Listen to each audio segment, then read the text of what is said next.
Raye, before we even start this interview and talk about your latest smash, I just have to tell you that I can listen to your stripped down piano version of Bed like 1,000 times in a row. It is just so amazing. Thank you. I mean, like goosebumps. Like at the end when you hit all those high notes and those runs. Oh my God! That video should have like 246 million views, not 246,000.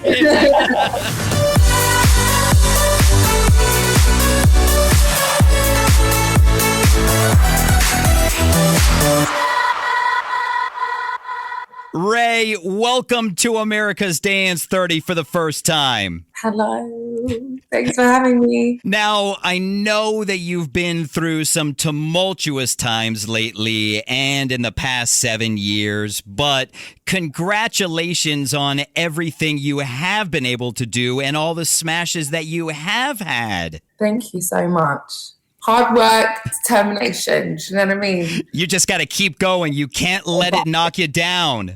100%. Before we talk about your latest smash, Black Mascara, and your new album that's coming out later this year, let's get to know Raye a little better since it's the first time that you're on the show with us with a feature called Finky's Firsts.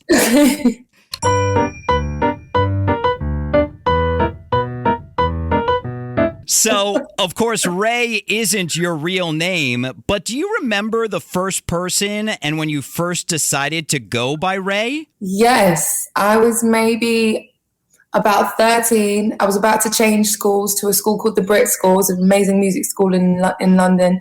And I was like, I need a new name. Like, I need an artist name. I was planning and plotting from then. And we was in the car with my dad and my friend Carly, and Carly was like, I always call you Raye. What about Raye? And then we was thinking about how we spell it. It was a whole car journey. By the end of the car journey, we were like, right, Raye's my artist name. We're committing. It's going to be great. Now, what were some of the other ones that you were possibly going to go with? Do you remember? I mean, Rachel is my real name. So it was like maybe a thought about Rachel, but I was like, I don't like that. It's so boring. Well, I'm glad you went with Raye. It is such an awesome name. Now, did you always want to be a singer when you were growing up, or what was the first thing that you wanted to actually be? Always. I've had no plan B. Maybe that's why life's been, how it's been. Like, I've been so focused since I was 10 years old and I watched X Factor. I was like, I need to go to the school that this girl went to because then I can open doors and become a singer. Like, I have been like serious since like 10 years old. I wrote it in my, like my end of year report. Like, it's like, what do you want to be when you're older? I'm like, a musician. I want to write songs. I want to play on stages. This has been my lifelong dream. That's so incredible. And it's so incredible that it came to fruition for you. Like, I wanted to be a lawyer when I was growing up because I love to argue. I said if I wasn't a musician, I would have been a lawyer as well. Really? Look at that. Raye, I knew I liked you for a reason. Now, of course, you've got so many smashes, not only your own, but you've worked with Guetta, with Jax Jones, with Jonas Blue, with Joel Corey, Disclosure. I mean, the list just goes on and on. Do you remember the first dance song you fell in love with? I feel like it was maybe Commander, David Guetta and Kelly Rowland. I feel like that was the first one that snatched me, which is why it's such an honor that David is in my life the way he is. I absolutely adore that man, and he is so on fire for music. It's so beautiful. But that song was so good, It really was. And even before that with Kelly Rowland, with When Love Takes Over, oh my God. Right? And then actually, tell a lie, I have to be honest. No. The very, very first dance song that snatched me was Rapture. Oh, by Io. Yes! Oh. Nadia Ali. That song, I was young. I was in the car and I was like, what is this. This is musical excellence, which is why I sampled it on Regardless. Like, it's one of my favorite dance songs. That one is the one that was like, such an incredible song. And I've been doing a dance show on Saturday nights since that song came out. And I remember us playing it originally. And then I got the chance to meet Nadia Ali. And I was like, oh my God, she is just so incredible. Her voice. Oh, amazing. Right? Amazing. Absolutely. So, of course, you've also written songs for a lot of artists like Beyonce, like Little Mix, like Charlie XCX, Rita Ora. Do you remember the first song you wrote? The first song I ever wrote, I was about 7 years old, and I recorded it, and you're not hearing that. Come on! My first cut, like my first song that got professionally taken was a song by an act called Blonde. It was called All Cried Out, and it went to like number 3 in the UK charts. It was like an amazing first cut for me. I was 17 then, so it was really exciting. Yeah, but you gotta play us that song from when you were 7. Oh my God, that's gotta be so amazing. I have so many songs from this young era of my life, just writing these songs, you know, and they weren't great necessarily. My voice sounds horrible, but the makings of you know, the skills that I've learned across my career started there, if that makes sense. Oh, maybe absolutely. One day when I'm feeling a bit more brave, I will come to you, Brian, and I'll be like, are you ready to hear it? And I will be like, stop everything. I don't care what meeting I am in right now. I am listening to this.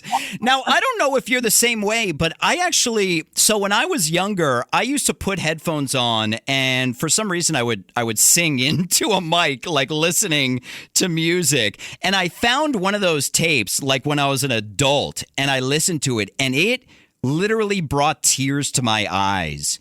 Because it was just like, there's so much innocence to it. Oh. I don't know if you get the same way when you listen to old stuff. You're like, oh my God, what happened to that person?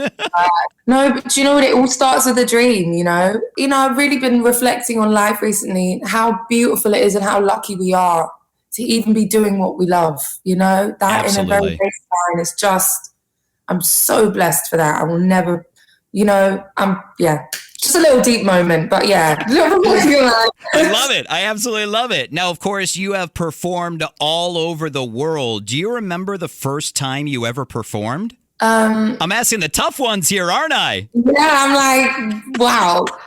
The thing is, I've been singing on any which stage I could find since I was a baby, even when my voice wasn't good, you know what I mean, like before it developed. Everywhere I could find. I started singing in church a lot, like charity gigs. I do busking in school. In school, I was all over the talent show. I was like, wow. I need a slot, Miss whatever her name is. I forgot my teacher's name. Oh my God! If she's watching, I'm sorry. I'm sure Raye will remember your name under different circumstances. I remember the ones who don't like me. Isn't that Yes! Yes! Miss who gave me the worst review when I was in year 5, told my parents I'd never amount to anything. Well, look at me now. Oh my God, we should just start rattling off names of our haters from our childhood. So finally, in Finky's first, with your latest smash, Black Mascara, and all of your past hits, who's the first person you normally let listen to your stuff? Probably my sisters and probably my family, really. Like, I'm very family orientated. I'll be like, guys, I'll hit the group chat. Like, guys, there's a new song. Stop what you're doing immediately and listen to my new song. What do you think? Can I get thoughts? And I get really harsh truths from my family. You know what I mean?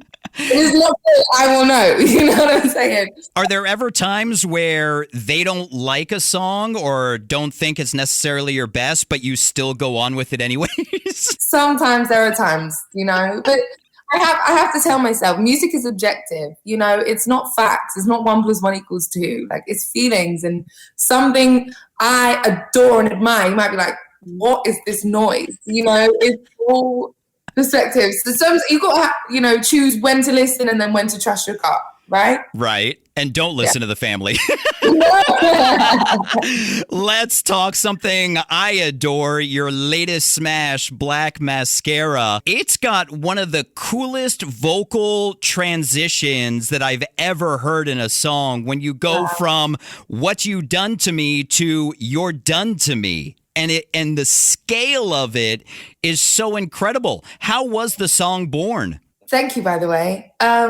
It was born off the back of a really dark situation. I don't even know if it's very comfortable to even talk about on radio, but someone I trusted put something in my drink, put me through a really terrible night. Stop. Yeah. So it was, I was in a really dark place. I was in a place of like, I'm not good right now, but I have to get back to work. And it was very much medicine, you know, needing that song. I remember I got on the piano and I was with two guys in the room. And at the time I was in such a bad way that I was like, guys, I'm not in a good way. I need you to just follow what I'm doing. Like, and we're going to make the song. I'm going to record it and I'm going to go. Okay. It was very much like I sat on the piano. I was doing these la la la la la la la la la la la la la. And they were like, are you sure? And I'm like, don't. No arguing with me. I'm not in a good place, okay? I'm going to get in the booth. I'm going to vomit how I'm feeling. And I'm going to go. And do you know what's ironic? I didn't even think anything of it when I'd left. I was just, you know, wrapped up in life. And the Punctual Boys, who are the producers on this record, sent it to me. And I didn't listen to it for about a month, actually. I can't lie. I didn't even tell them. Wow. And I pressed play with my engineer. We sat in my living room and we just looked at each other as it was playing like, oh, this is good. You know? I was like, wait, this is really good. Like, really good. And we played it like 15 times in a row. And then I called the guys and I was like, okay, I'm really sorry that I haven't listened to this. But it's probably better that you took that time to get out of that horrible space that you were in and you're able to revisit it. Yes. Something I love to find out about songs are how many different tweaked versions there are from when you started working on it to when it was finalized. Were there a lot of different versions of Black Mascara? Do you know what? In so many of my song processes, there are so many stages, but in this particular song, you have the demo, session bounce, and then the first production the Punctual Boys sent me. Wow, really? That's what you're hearing now, which is crazy. That is amazing because it turned out so well. Thank you. Even the breakdown of the rapping in it is so cool. Oh, tell a lie. That was added after. I am done with this interview. Raye has lied to me twice now. What a horrible first time meeting, Raye. If you're going to lie to me like this now, just imagine what's going to happen down the road. Listen, man, I always keep it 100 with you, okay? I can't lie. But is that a lie too? Come on, Raye. Congratulations. Sorry, thank you, Congratulations on the latest smash, Black Mascara, and the new album that's slated to come out in October. What can fans expect? So the date isn't quite October. There is no confirmed date yet. However, it has been handed in. So that's really exciting. I think for me, the most exciting thing for me being an independent artist and having complete creative freedom is because I guess I'm a songwriter. I have so much layers to me. I love dance music. That's just a part of who I am. And I'm really excited to show my fans. I don't really call it. I feel really cool with fans, you know. I don't know. Maybe it's a British. I don't know. I can't wait to show anyone who supports my music that there are so many sides and layers and different expressions, and there are a lot of stories, and some are quite intense and some are quite real and tough. But that was my own medicine, you know. I'm just excited. This is my first album ever, and I've waited a long time for this, and I'm so excited. Well, congratulations on the upcoming album. Congratulations on Black Mascara. Congratulations on finally being free to be Raye. Thank you so much for your time on America's Dance 30. Thank you for having me. What a pleasure. It is so awesome finally meeting you because obviously with Programming Evolution, you know, I've heard your songs forever, but never had a chance to meet you. So it's great to finally meet you. Thank you. Thank you for making the time. I really appreciate it. Take care. Hi, darling. Take care, and I'll see you soon in the flesh. And don't lie to me.